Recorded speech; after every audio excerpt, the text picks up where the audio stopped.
What really makes a family middle class? Is it the wear and tear on their shoes, their neighborhood, or their lifestyle? In the 50s, it seems like what you ate showed how well off you were. Let's go through some reliable foods from the 50s that average Joes like you and me got by on. Now, canned ham really is just an old classic. You've seen it in cartoons, you've seen it in movies, you've seen it probably way too many times in your friend's fridge, and you've probably rated it twice as many more times.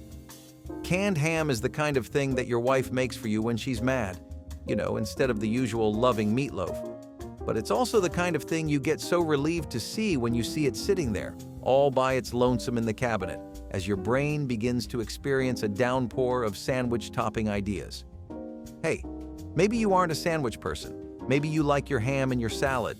Maybe you like it as a pizza topping, or maybe you just wanted to stick it in your hot dog. The point of canned ham isn't how good it is and how nice it tastes, because let's be honest, after the 50th thousand time, I can't really feel the novelty either.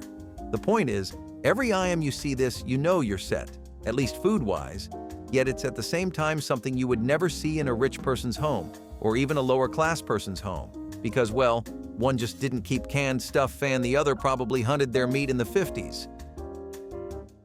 Funnily enough, Swiss cheese was just as popular as ham, and in American delis it was pretty much a staple product. You had a massive overflow of Swiss cheese-based deli sandwiches in places with huge amounts of Swiss immigrant populations like Cincinnati or Milwaukee. Basically, they'd pair it up with corned beef and melt the cheese, and pre-sliced Swiss cheese started to become really available in supermarkets. Kraft and big dairy brands of the same level made it a household name, and advertisers also went pretty hard with their marketing. They wanted to brand Swiss cheese as this new top-tier cheese that wasn't oozing with just flavor. This one had character. I mean, one of the slogans was literally a cheese with personality. And the idea to put holes in it wasn't something the writing room of Tom and Jerry came up with. No, this was something that was a naturally occurring process in Swiss cheese.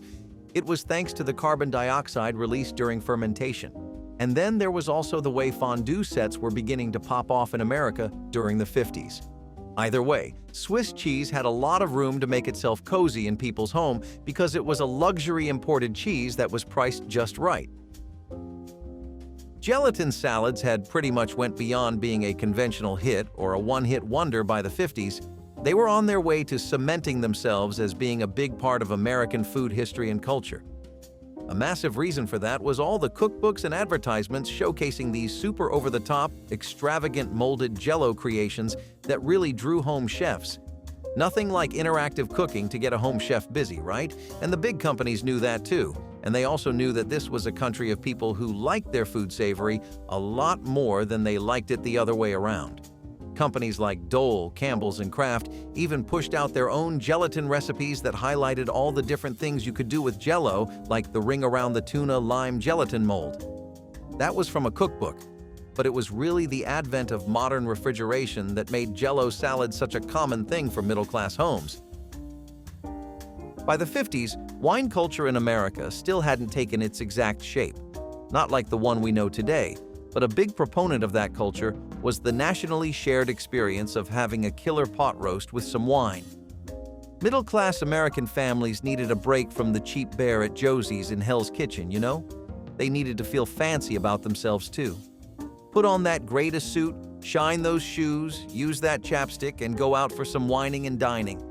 Pot roasts were pretty much your typical affair, and this was the kind of meal people would save up for or keep for special occasions, or just when they wanted a fun night to help pick people's moods back up at home. Some of the best wines that were served with pot roasts, which were usually typically pork, beef, or chicken, were California Burgundies, which was really just an umbrella term for a dry red blend. Then you had California Zinfandel, or you could just keep it simple with some sherry. Next time you get a pot roast going, try some wine with it. It's a tried and tested classic. Parmesan chicken who? The only friend I have here is veal parmesan, or as it's otherwise known in its homeland, veal parmigiana. This is something that just doesn't sound like it's in the appropriate tax bracket for this video, but bear with me. There is more than one way to enjoy a night out and feel like you're balling on top of it. Italian-American restaurants in the 50s had begun to really take off. They had become this national thing, you know? And one of the biggest hit sellers on their menu was veal parmesan, and it was common for families that dined out to not only try it, but to also recreate it. You had people using canned tomato sauce, though, like Hunt's or Del Monte and Kraft Parmesan, so that's how you knew you were still eating a little on the cheaper side. Actual veal parmesan in Italy has to use fresh tomato sauce and Parmigiano Reggiano. But hey, you gotta save money for that burrito wrap on the way to work, the cab fare both ways back, and the bills, you know? Honestly, there isn't an extreme amount of things you can do with a meatloaf. Sometimes, and I mean this from the best place possible, they just get old. Look, I'm a fan of my mom's meatloaf just like you are, and sure, I'd take it over a lot of other things, especially if I had a nasty hankering for comfort food, but it's just been overdone. What people used to do to cope with the fact that nothing they could do with their meatloaf, no mushroom sauce, no Dijon mustard or whatever could work, they would just throw some ketchup on it. Yup. It's the equivalent of boiling up some cup noodles and then an egg, throwing it together and pretending like you're in an episode of Naruto. It's just the most convenient thing people could do to get the most bang out of their buck. I mean, what would you prefer? Making an elaborate side, topping, sauce, and everything for a meatloaf you've had 1,000 times over? Or just turning the television on, sorry Kendrick, and relaxing with some easily available ketchup? So if you really want to talk about something that made waves, was new, and something that got a warm welcome from everyone, you gotta mention chicken cordon bleu in the 50s. While it wasn't a household dish like meatloaves were, it was definitely beginning to pick up a fair amount of steam in upscale dining establishments and gourmet culinary circles. When people heard cordon bleu, their minds conjured up images of high-end French restaurants with fancy, slow, melodious orchestral music and the finest wine you can imagine. This dish, which was breaded chicken stuffed with ham and cheese, wasn't exactly that extravagant, but it was a new and fun idea. And most importantly, the biggest thing about it was just that the kids loved it. Seriously, whether it's the 50s or 2025, if you're a middle-class family with kids, you just know that you have to schedule the entire day's menu around them and only them. You could also substitute most of the stuff restaurants used with things like Kraft Swiss cheese and canned ham for the stuffing, and well, breading the chicken was never really that much work. Potato salad with mayonnaise was a potluck and picnic classic, and many gatherings like that in the 50s relied on this for being the backbone of the whole thing. Plus, there was some serious divide between what mayonnaise to even use. You might think it's a ridiculous thing to be picky about, but being picky is an understatement. These people were loyal, man. It was like a cult. Home cooks were split between Hellmann's or Miracle Whip, which was Kraft's new Golden Boy that they had spared no expense for marketing. Besides the mayonnaise madness, people got along pretty well on what else to throw in the salad. Some pickle relishes and dill pickles were really economical, and they had a way of spicing up the salad like nothing else. Hard-boiled eggs were something the guys loved a lot, and yellow mustard just had to be there. One of the best parts of a mayonnaise salad was the way you could just serve it chilled, so that meant that after you were done preparing it, you could throw it in the refrigerator and forget about it until you got the message about the potluck at 5 p.m. Saturday. Ham and scalloped potatoes in the 50s were a way for leftover ham to get out of your refrigerator and into your system, just like you paid for. They were also one of the best Sunday inners you could have, and they were a pretty popular choice for potlucks, just the kind that were in churches. Man, I can't begin to describe to you the absolute convenience that canned food brought along with it. Then you'll say that, oh, but canned food has been around since like the 19th century. Sure, but has mass-produced canned food available in every supermarket, grocery store, and mom and pop joint around the corner been a thing? No, right? That was the real shakeup. It basically meant that you had access to things like cream of mushroom soup on the get-go or scalloped potatoes, and then terre was the way people were making the switch to electric ovens. All of this together meant that layered dishes that took a while to make like ham and scalloped potatoes were a lot easier to handle. It wasn't as much of a fuss anymore to layer everything up, and hey, you'd be pretty popular at the potluck if you showed up with this. If you go on over to the restaurants in the 50s, especially HTE steakhouses, which our dearly beloved nation is so known for globally. You'll find that wedge salads with blue cheese dressing were almost as addictive as crack in the 50s. The wedge salad became a steakhouse staple, and iceberg lettuce had reigned supreme throughout most of the 50s. The fact that restaurants were now having access to incredibly capable refrigerators was also something that meant iceberg was going to stay top dog for a while.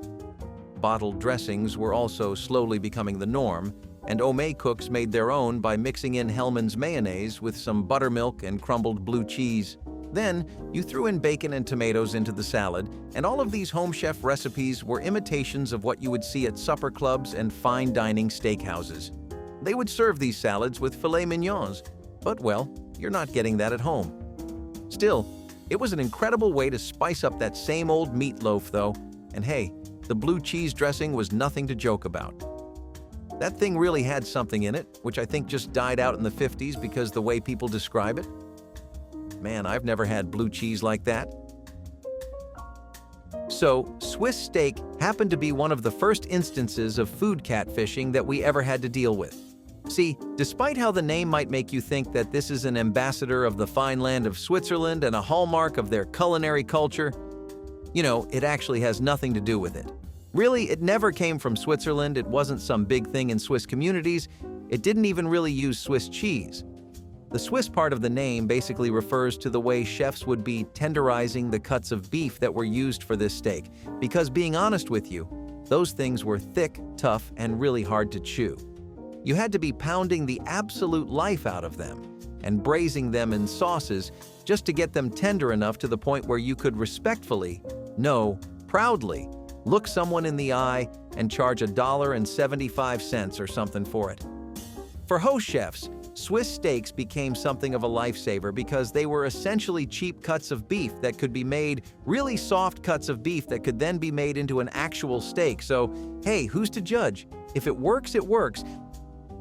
Honestly, it's the exact same situation with casseroles like baked pork chops, which were most commonly prepared with canned soups like Campbell's cream of mushroom or cream of celery soup.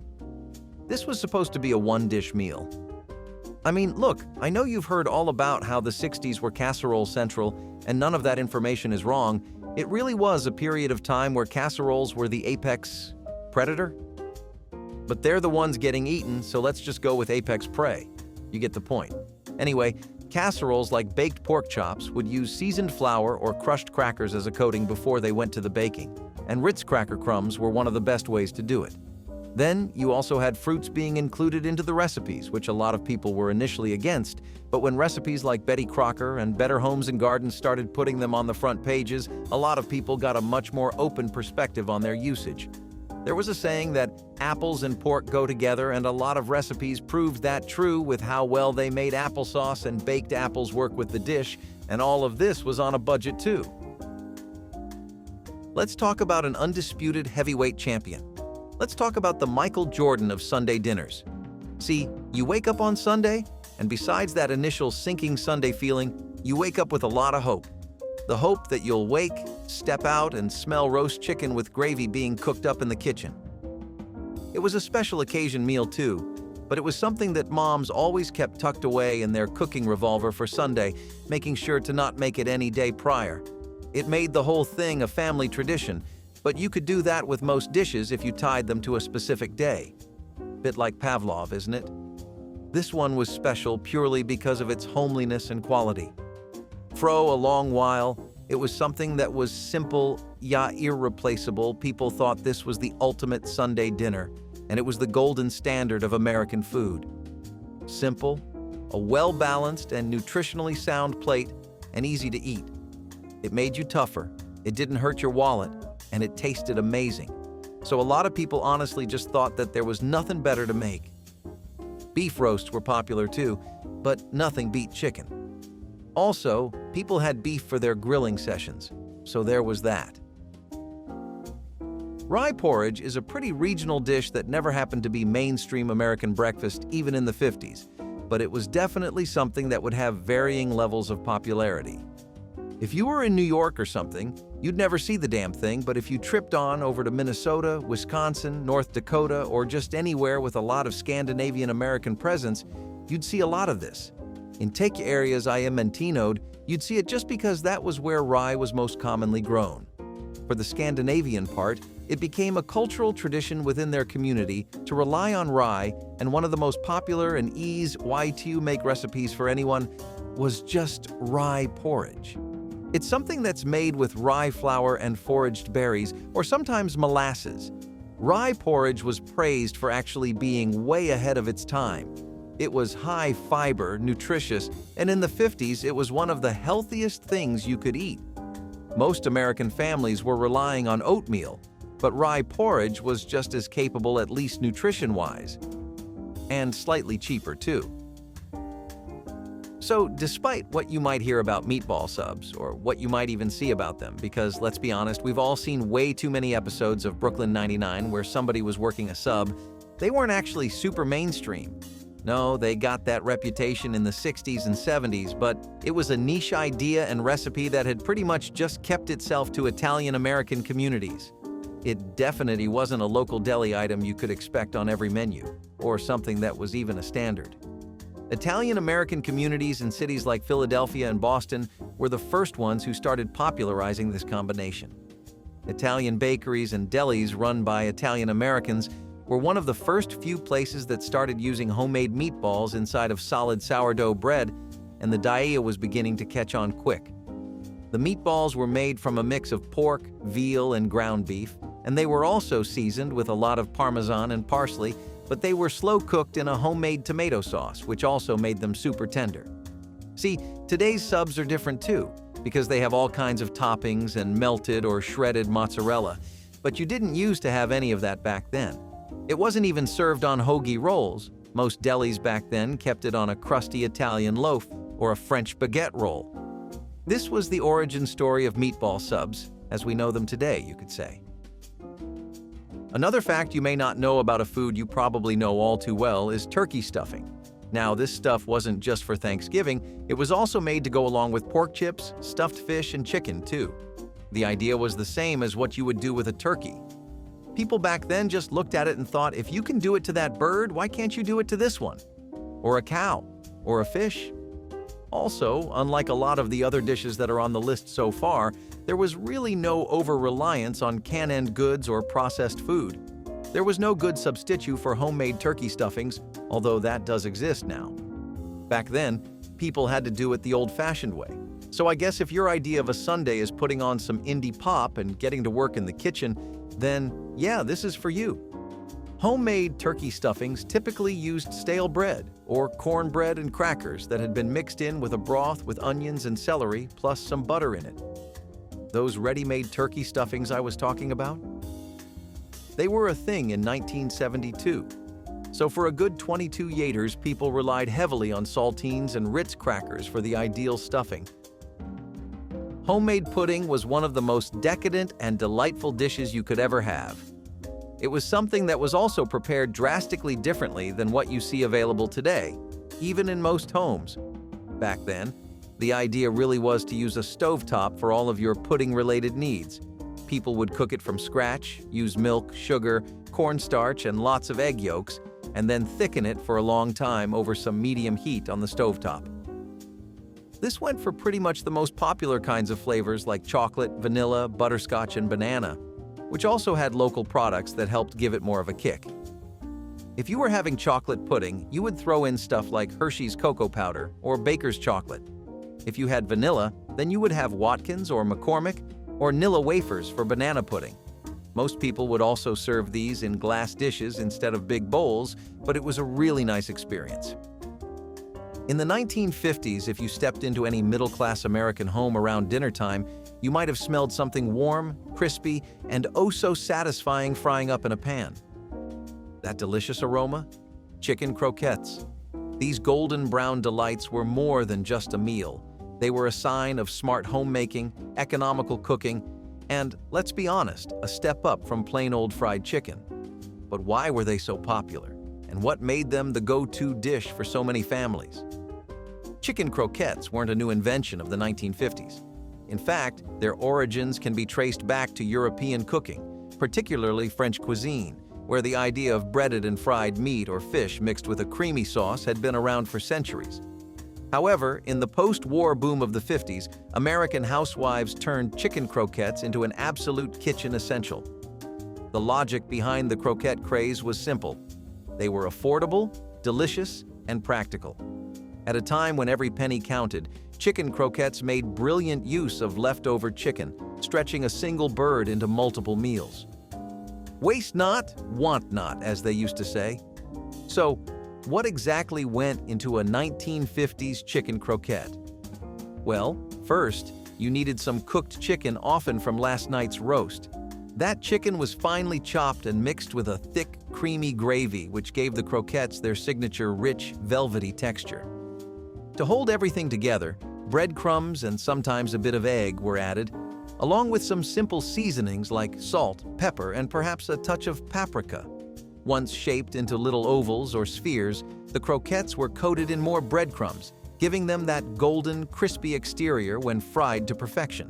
Some recipes even called for baking them instead, making them a slightly healthier option, well, at least by 1950s standards. Hash brown casseroles didn't really become what they're most commonly associated with today, the Cracker Barrel. In the 50s, they were a dish that was commonly occupying the spaces of church cookbooks and the refrigerators of many middle-class families. In the Midwest and the South, you honestly just had this and nothing else for a lot of weeks. Hash browns were also homemade instead of being cheap roadside diner food, probably reusing yesterday's batter or hash browns. These ones weren't frozen either. They were all made from freshly grated potatoes or iced ones, and then mixed in with cheese, cream, and butter. Then, canned soup was used as a base for it, and again, you have your typical cream of something from Campbell's. This was basically a big part of the reason that the casserole boom happened, though, towards the end of the 50s. It was one of the first dishes that showed most middle-class families just how much of a soldier Campbell's soup really could be, and how it could be the perfect base for a casserole dish. From there on, it just became a regular sight at most potlucks and church dinners. Meatloaf with mashed potatoes and gravy was about as economical and budget-friendly as you could go. It was something that was allowing families to basically extend the shelf life of a pound of ground beef by like 3 times. Throw in some oats, crackers, and breadcrumbs, and you would be surprised with what you can come up with. The 50s were pretty much the era of packaged meatloaf seasoning mixes too.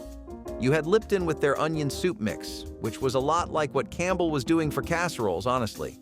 It was something that had become an incredibly famous recipe among middle-class households for how convenient it was.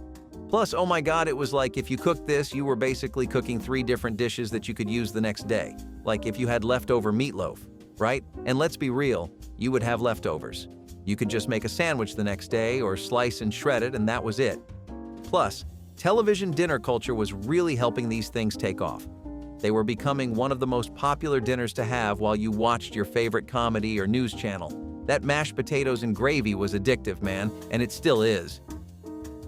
So, cranberry salad was such a massive holiday staple, and luckily, this is one thing that has always been consistent throughout American history. Cranberry salad is essentially an incredibly big necessity at these Thanksgiving dinners. It's like you just can't cut the turkey without it, you know? The way you don't ever eat the first slice of cake until the birthday person comes in. Plus, it really didn't help that this dish just naturally went so well with roast turkey, baked ham, and other kinds of holiday classics.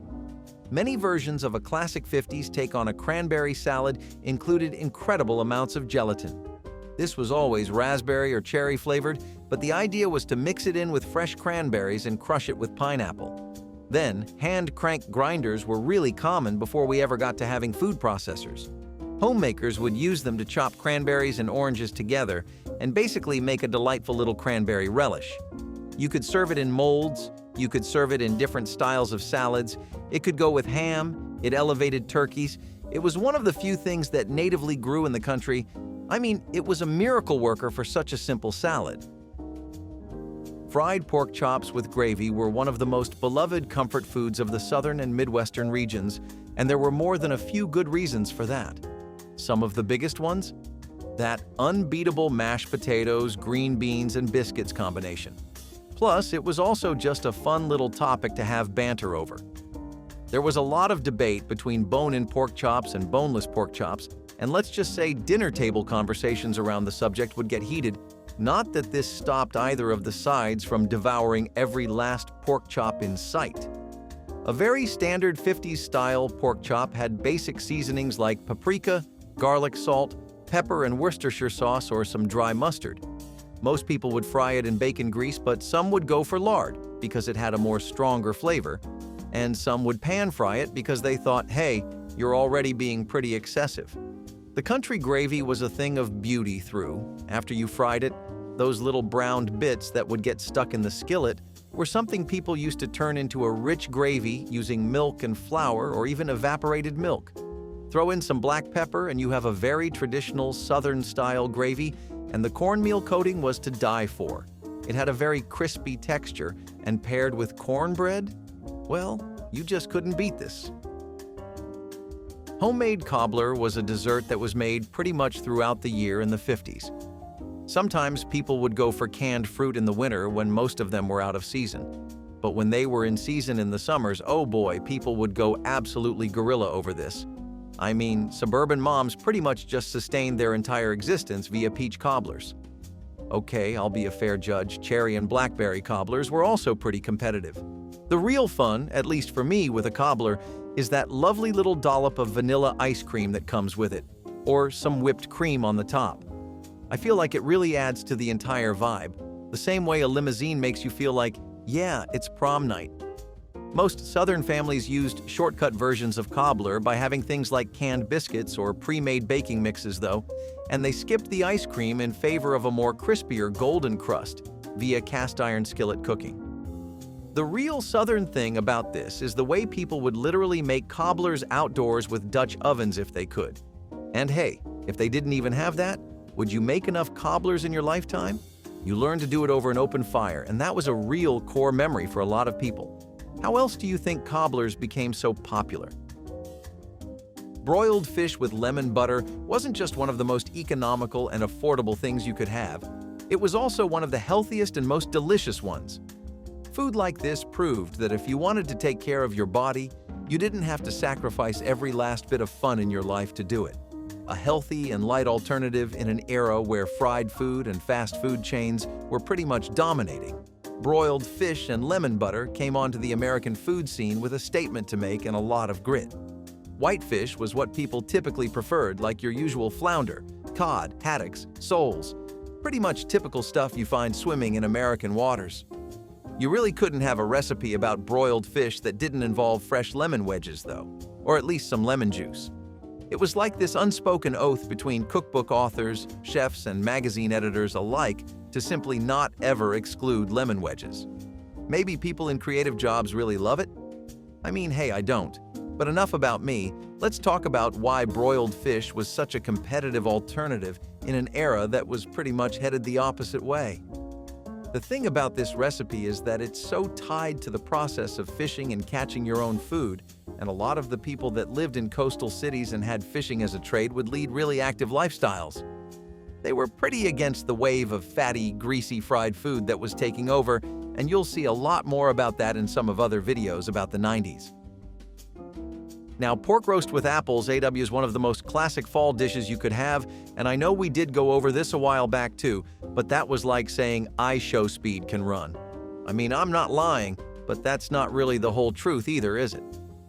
Pork roast with apples was a cool weather meal that was pretty much always perfect for fall and winter, and those were always seasons where you wanted to be budgeting extra tight because between all the babies made in February, holidays, celebrations, and potlucks, well, let's just say there's not a lot of room left in your paycheck for anything else. Pork roasts with apples were a cheap and convenient way for families to have an incredible meal. All you needed to do was be on point with your seasonings and sides. Most people kept it safe and simple, just throwing in mashed or scalloped potatoes or some green beans. It was a dish that would work on the table as a Thanksgiving course, or it was a dish that could last the family a couple of days. Either way, it was one of those pairings you think shouldn't work, but works a little too well. Stuffed mushrooms were these mushroom caps that had a mixture of several fillings to add variety to your diet for the week and give you a whirlwind of flavors to think about post-meal. We are talking about American favorites like herbs, sausages, breadcrumbs, and of course, natural fresh mushrooms. A variety of cheeses would be used too, from goat's cheese to ricotta depending on how far you were willing to take the dish. Most restaurants stuck to goat's cheese, but if all you had on you was parmesan, then it would work just fine. As for the mushrooms, portobello mushrooms were non-negotiable as they were the heart and soul of the dish. Then you had your usual stuff like pine nuts, sun-dried tomatoes, and roasted red peppers. It sounds like an incredibly savory dish that would set your taste buds on fire. Eggplant parmesan is a hearty Italian-American favorite that layers crispy breaded eggplant slices with marinara sauce and cheese. This vegetarian delight originally hails from southern Italy, known there as melanzane alla parmigiana, and made its way to American shores with Italian immigrants in the late 19th and early 20th centuries. The classic approach involves slicing the eggplant, breading it, and frying it until it's just the right shade of golden brown.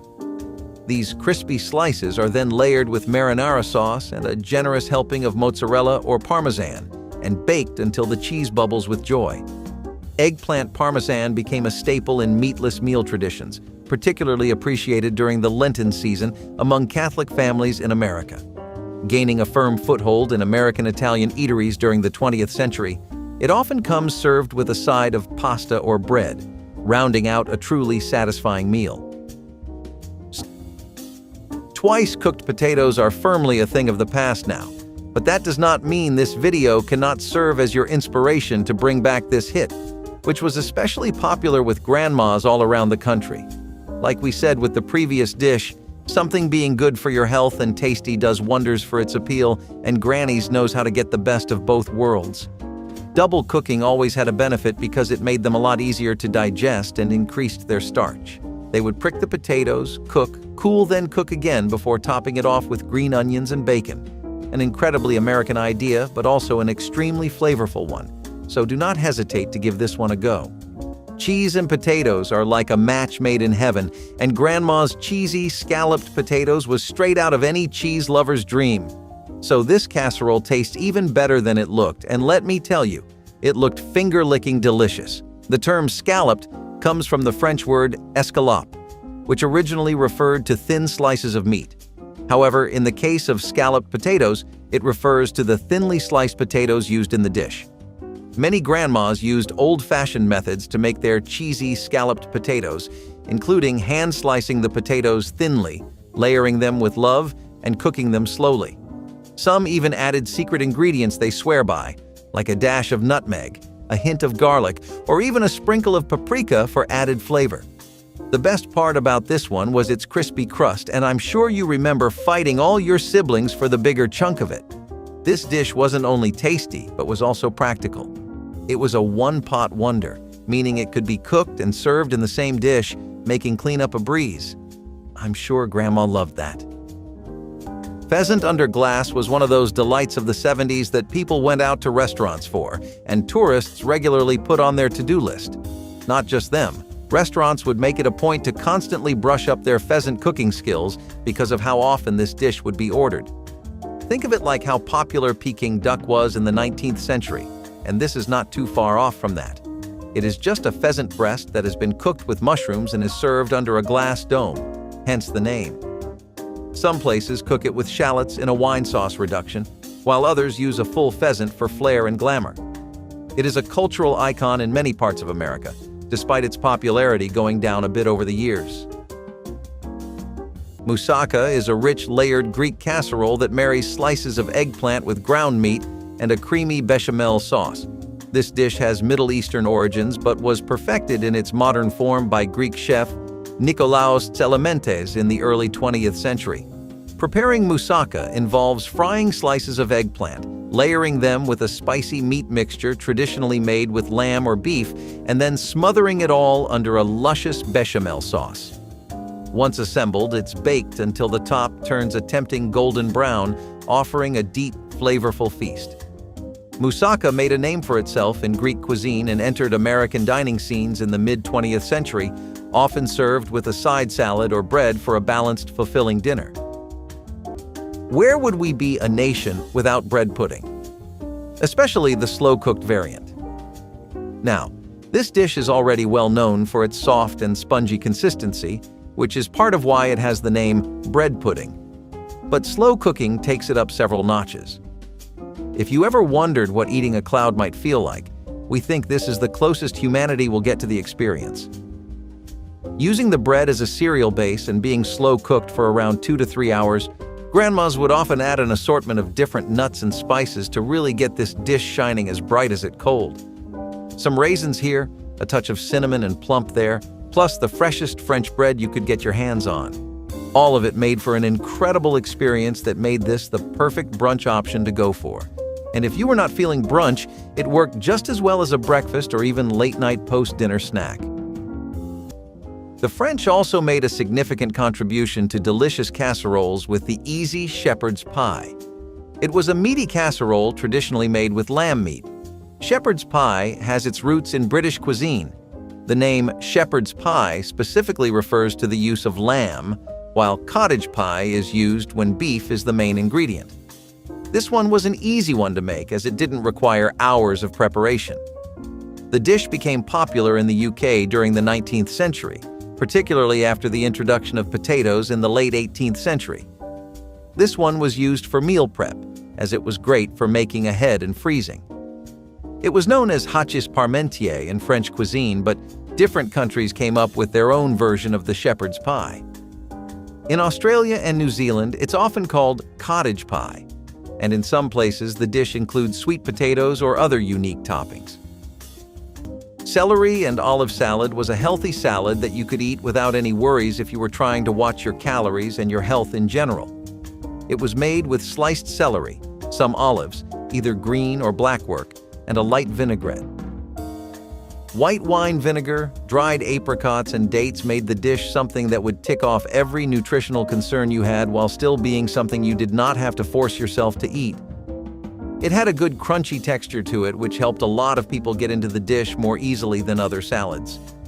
If you really wanted to make it more familiar, you could also add chicken bits to the dish and it would work just fine. In concept, it was more like ingredients of a burger placed in a salad, minus all the oil and cheese and ground beef. Unfortunately, we have come a pretty long way with expanding our salad options as a country, so things like this got left behind. Salmon coulibiac is a dish of luxury, with salmon fillet wrapped in puff pastry, along with rice and mushrooms, originating from Russia where it's known as coulibiac. The name stems from the Russian word for a type of rich, filled pie. The traditional setup lays a seasoned salmon fillet on a bed of cooked rice and mushrooms, then envelops it in puff pastry, which bakes to a golden flakiness. This dish became popular in the banquet menus of European royalty and was featured in several Russian novels. Celebrated in France during the 19th century and beloved for special occasions, salmon coulibiac is often served with vegetables or a light salad. The blend of ingredients inside the pastry creates a sophisticated, hearty meal that showcases the culinary crossover between Russian robustness and French finesse. A recipe that is largely forgotten right now but still made some noise back when it was really popular in the 20th century is shrimp and grits. The secret to an incredible plate of these was all in the milk, butter, and cheddar cheese. Depending on the quality and how you handled it, you would ever have shrimp that had not really absorbed the flavor or the best seafood experience you could hope to have at home. Luckily, over many long years, the home cooks of our nation perfected the recipe and kept passing it down, one generation to the next. Some chopped bacon for a smoky flavor, or sausage drippings were also really popular picks for older chefs to run with. Grits would be made with dent corn and often boiled, then mixed with the butter and milk. How did your family make these if they ever did? Next up, we have the Shipwreck casserole. If you think this name's creative, keep watching, because some of these casserole names will leave you scratching your head. So, the Shipwreck casserole was a go-to for families during tough economic times because it was simple, budget-friendly, and made with ingredients that were often already on hand. The name Shipwreck referred to the hodgepodge of ingredients tossed together as if it were a shipwreck of a meal. Grandma's pantry was almost always stocked, but during the hard times, even she had to make do with whatever was available. This delicious casserole was versatile and typically consisted of ground beef, potatoes, onions, and canned tomatoes, with the occasional addition of baked beans or vegetables like carrots and green beans. Goulash was something you would see fairly often if you were from the Midwest, but even if you were just visiting for a few days, it was a dish you could not really escape around there. Lots of people would recommend you try street-style goulash or order it when you were visiting a restaurant. Plus, if you had any family or friends living in Midwest areas, you would definitely get served this at one of their homes. The dish itself has the nutritional benefits of pork and beans, but it has a lot more of an explosive taste. We can thank the mix of macaroni, tomato sauce, and ground beef for that. Once you bring those together in a goulash, it creates a symphony of flavors that people just adored back in the day. Sole meunière is a delicate and refined French classic, consisting of tender fish fillets lightly dredged in flour, sautéed in butter, and spritzed with lemon. The dish gets its name, meunière, from the traditional French technique used in its preparation. It first captured hearts in France early in the 20th century, where it quickly became a fixture in upscale dining. Julia Child's profound endorsement of sole meunière, after experiencing it as her first memorable meal at La Couronne restaurant in 1948, catapulted the dish to international fame and sparked her lifelong passion for French cuisine. To whip up sole meunière, the fish fillets are sautéed until golden, then drizzled with a simple butter, lemon, and parsley sauce. Usually served with a side of veggies or potatoes, this dish offers a light, refreshing meal that perfectly showcases the subtle flavors of the fish. Want to go for another odd dish that brightens the mood up at parties, holidays, and feasts alike? Broccoli cheese casserole was the American populace's answer to concerns about how the diet of kids these days just does not have enough green at them. The age-old question of how do we make broccoli taste as good as a cheeseburger still stood pretty firm though, and one genius in the 1800s had the bright idea of mixing broccoli into a casserole. As you must be quite familiar with by now, America tends to add cheese to anything it can see, so it does not take a lot to figure out how this came to be. A creamy sauce with fresh broccoli florets and cheese crackers are a tried and tested 1900s combo. While the southern states were enjoying Tex-Mex cuisine, the northern states were all about Italian flavors, and baked ziti was a staple on the dinner table. Now, even with its Italian roots, you wouldn't typically find this one in Italy. This casserole was created by grandmas who were Italian immigrants to the States and adapted traditional pasta dishes to suit the ingredients available in their new country. Baked ziti was pretty much the long-lost cousin of lasagna, with the classic version including ziti pasta, marinara sauce, ricotta, and mozzarella cheese. The ziti pasta used in the dish was tubular and smooth, which makes it ideal for holding onto the sauce and cheese. This one was a hit at Sunday dinners and had everyone coming back for seconds. Potato pancakes, also known as latkes, were an incredibly trendy breakfast option that dominated the tables of most households for a long while. As with many things in the 1900s, this also had its roots in the Great Depression. Back then, as you might have remembered when we were talking about pork and beans, it was pretty hard to afford any kind of protein or most vegetables. What was easy to buy and grow yourself, however, was potatoes. With increased farming capabilities and creative ingenuity, an entire variety of potato-based dishes became widely adopted across the nation. You just need to grate your potatoes and shape them into pancakes, then fry until golden brown. Typically, these would get served with honey or applesauce or even sour cream. Plus, it took two of America's top comfort options and fused them together, so it makes sense that it lasted a long while after the recession itself ended. Chicken divan is all about comfort, featuring chicken and broccoli smothered in a creamy cheese sauce, baked to perfection. It originated in the early 20th century at the Divan Parisien restaurant in New York City, named for the very place that concocted it. Initially designed as a showcase of the chef's skills in French cooking, chicken divan made its mark in the mid-20th century as a dish that blended sophistication with simplicity. To make it, layer cooked chicken and broccoli in a baking dish, Pour over a sauce made from butter, flour, cream, and cheese, and bake until it's golden and bubbly. This dish is a testament to the fusion of French culinary art with the comfort of American home cooking, creating a truly delightful dish. If you ever found yourself wondering what people did to celebrate fall back in the days of your grandparents, then wonder no longer, because we have the answer. Dishes like butternut squash mac and cheese fulfilled that craving of comfort food that the fall season tends to bring, while also being new and fresh enough to keep things interesting. Mac and cheese is already known for being pretty creamy texture-wise, but the squash just takes that and amplifies it tenfold. Also, it sneaks in some sweetness in there too, which really brings the entire dish full circle.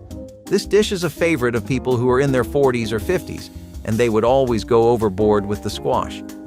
The difference in this dish is that it does not require you to make a roux with flour and butter and uses pureed roasted squash as the base for the cheese sauce. It actually works a lot better than regular mac and cheese. So if you have ever had Grandma make this for you, send her a thank you text. So squash might not be our top pick on a regular day, but Grandma's squash casserole was so irresistible that we found ourselves going back for seconds, or even thirds. This casserole was a staple in Southern cuisine and was Gram's favorite way of sneaking nutrients into our dinner. Squash is rich in vitamins A and C, potassium and fiber, making it a wholesome choice. Now, this dish was typically famous in the summer when squash was available in abundance, but you could freeze the veggie and enjoy it all year round too. Squash casserole was highly customizable, meaning Gram could tweak it by adding cooked bacon, sausage, or even fresh herbs. The secret ingredient that gave this bad boy its unique taste was a dash of hot sauce, so next time you attempt making this dish for a potluck, don't forget the key ingredient. Thank me later! Shirred eggs are something we bet you have not heard of before. If you have, then you must have been from the Midwest, Louisiana, or the northern areas of New York. This is because Franco-American communities were most commonplace in those areas, and this is a dish of French origin. It takes your taste buds and brain for a spin, since we bet you are not used to the idea of baked eggs. In the 70s, though, this was all the rage. These were eggs that would be baked in a flat-bottomed dish, and not only were these a trend of the 70s, they had been popular since the Victorian era. Talk about vintage, right? While the word baked might evoke thoughts of a muffin-like texture, it's more accurate to think of an egg custard. These eggs were baked in a bath of cream that made the white and the yolk pretty thick, and we have to say it looks like something worth trying. Crab Louie, also known as the king of salads, is a classic that originated on the U.S. West Coast in the early 20th century. While its birthplace is up for debate, some say the Palace Hotel in San Francisco, others point to Solari's restaurant in Seattle. It always features Dungeness crab, hard-boiled eggs, asparagus, tomatoes, and a creamy dressing made from mayonnaise, chili sauce, and spices. Crab Louie was dubbed the King of Salads by the San Francisco Chronicle in 1914, a nod to its deluxe ingredients and popularity among the elite. It first gained traction in the 1920s and 1930s, becoming a favored dish for lighter dinners or luncheons. The mix of crisp lettuce, savory crab, and tangy dressing, served up in an elegant presentation, made it a must-have at many a high-end restaurant and social gathering. Collard greens and ham hocks have been a combo that has very faithfully stood the passing of time, and we think it is partly due to all the different takes on it that families keep coming up with. You hear cabbage and your heart does not exactly burst with excitement, but collard greens is another story. Pair it up with smoky ham hocks and you have yourself a meal on a budget like no other. A ham hock itself is a portion of bone with connective tissue and some meat that is covered in fat and skin, and the other name for these is pork knuckles. With some sweet onions, garlic, and chicken broth, this was a recipe that would give any other dish a run for its money, and it was great for your diet too. Gotta make sure your grandkids grow up right and proper after all. Remember when Campbell's cream of mushroom soup and canned tuna were the stars of the food aisle back in the day?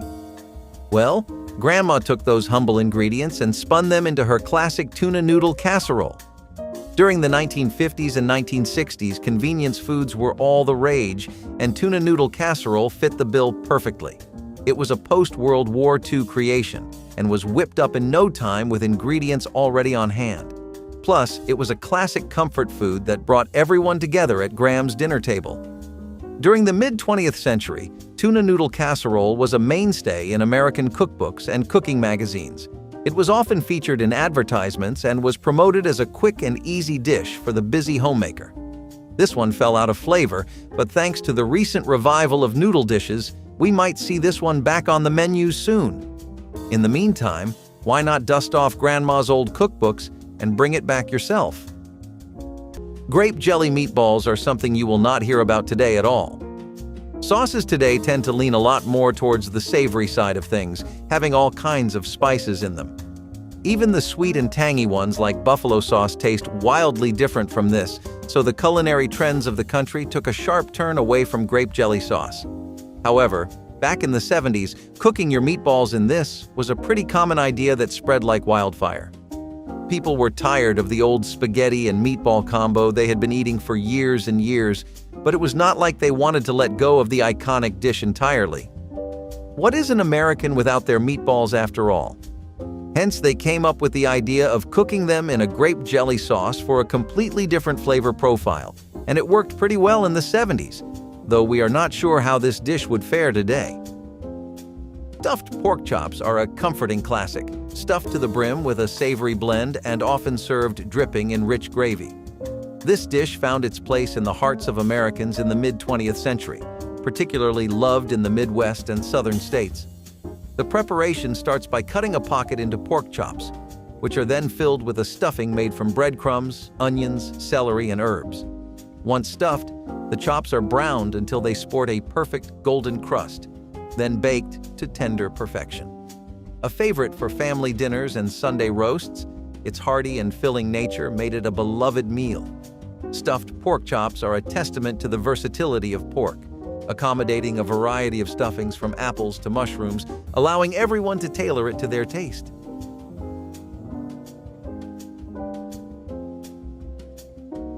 Gift basket. Here is a dish that you have probably heard of one too many times but never gotten enough of: meatloaf with mashed potatoes. Let's just say that comfort cooking really does not get much higher than this, nor more relaxing. Sitcoms, movies, and comedies across the decades that depict middle-class families always have somebody serving up a killer meatloaf, and it is for good reason.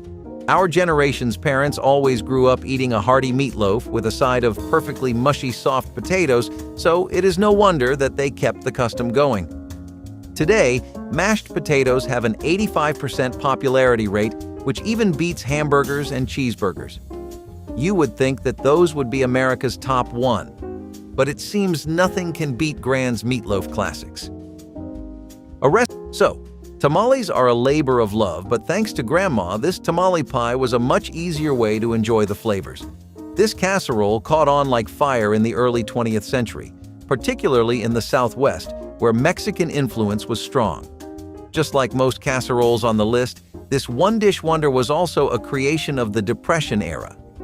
Some versions of this pie started out as a way to use up leftovers, such as bits of meat, vegetables, and even leftover chili. But hey, no one complained because the end result was a delicious dinner. Many families have an heirloom recipe for this casserole passed down from generation to generation. So if this casserole brings back memories from your childhood, it might be time to give Grandma a call. She could be holding on to a secret recipe that she's finally ready to pass down to you. Cucumber sandwiches were a really light meal that was a popular option for people who were trying to get that picture-perfect body or just make some healthier lifestyle changes to their diet. Now, obviously, health does not mean treating food like fuel and not like the comforting experience it can be, so people had to innovate a little with their plates. What that leads to is stuff like cucumber sandwiches becoming more popular. Sandwiches like this just involved simple cucumber slices on white or brown bread with butter and/or cream cheese to add a bit of a kick to an otherwise slightly boring combo. It really did click, though, and we definitely did not imagine cream cheese and cucumbers could be such a combo. Though it is not something you would find very often today in diet plans, we are curious if you have ever tried something like this. Let us know down below. Veal Parmigiana brings a little taste of Italian-American heritage to the table, featuring breaded veal cutlets smothered in tomato sauce and melted cheese. Born in the kitchens of Italian immigrant communities in the U.S., this dish was a clever adaptation of traditional Italian recipes, tailored to American tastes. It first surfaced in the early 20th century, with Italian-American families swapping out eggplant for veal. Introduced in Italian-American eateries soon after, veal parmigiana became a staple. The preparation? Bread those veal cutlets, fry them up, layer with marinara sauce, and a good helping of mozzarella or parmesan, then bake it until it's bubbling and golden. It hit its peak popularity in the 1950s and 1960s, often accompanied by pasta, crafting a hearty and satisfying meal. To really appreciate the dedication to the bit it takes to make a fantastic heirloom tomato pie, you need some backstory on what heirloom tomatoes really are. See, these are special fruits that are open-pollinated and have been passed down for some 40 to 50 years across many generations of a family. Before they were commercially introduced in 1940, that was the way to do it at least, and a batch of these would often be used to whip up one of the best tomato-based dishes you will ever have the pleasure of tasting. We guess it takes the term generational food to an entirely new, literal level. The tomato flavor given by these is acidic and sweet, and there are very few seeds. The sensation and taste has often been compared to pineapples before, due to how explosive the flavor is. Green bean casserole started out as a traditional Thanksgiving meal, but because of how much everyone loved it, it soon became a year-round delicacy. This one was also created as a creative way to market Campbell's cream of mushroom soup. When canned soups first hit the food aisle at grocery stores, many people were skeptical about them. Introducing new recipes was a way of encouraging people to add them to their daily meals, and Grandma really followed through with this one. The original recipe, known as the green bean bake, was developed by Dorcas Riley, a home economist at Campbell's. It combined green beans, cream of mushroom soup, and fried onions, and it was published in the company's recipe booklet. Our sweet old grandmas decided to make this one better by adding their own twists to the original recipe. Although traditionally rich and creamy, there were lighter versions of green bean casserole that used lower fat ingredients or alternative toppings to make it healthier. The next thing we have on the list is pork and beans, which is a homely and simple dish that gets your spirits right back up. Cuts of pork were finally becoming more affordable since the dust from the recession was settling and people could start eating like they used to, and that meant bringing back their favorite cuts of meat. This was pork served and cooked with beans, which you would usually have with bread. Not only was it delicious, but it was also common because it was quite healthy. You had all your carb and protein needs in one simple dish. On top of that, it was really easy to make since all you needed were some canned beans. The dish itself would barely take half an hour, and it was a pretty ordinary lunch or dinner back in those days. Veal marsala is an elegant Italian dish that features tender veal cutlets simmered in a rich marsala wine sauce. Originating in Sicily, where marsala wine has been a staple since the 18th century, this dish made a splash in Italian-American kitchens in the mid-20th century. The classic method involves lightly flouring the veal cutlets, then pan-frying them in butter until they're beautifully browned. The magic happens when the pan is deglazed with marsala wine, adding mushrooms and sometimes cream to create a sauce that's both sweet and savory.